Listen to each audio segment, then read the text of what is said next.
What's going on, guys? Today I got a 2023 Toyota Sequoia.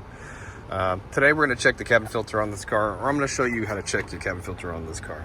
So we're going to go and open up the glove box, and the first thing we see down here is this door that you can just take off. Okay, and there's a little button, you just push it in, you can pull this panel off.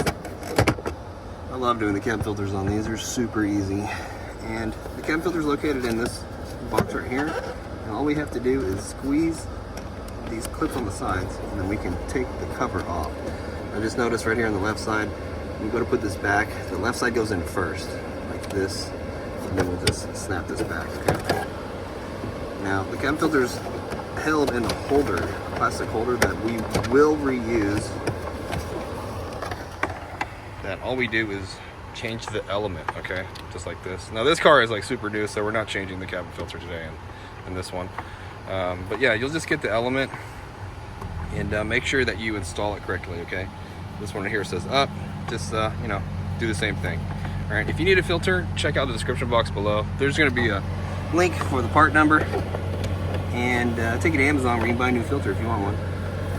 So just put that guy back in here, get the cover,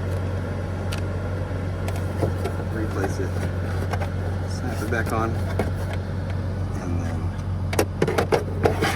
this guy here, left side goes in first, and we just snap it all together, and we're done. Well, I hope the video was helpful, and it was. I really appreciate it if you'd like, subscribe, throw me a comment. Catch you guys in the next video.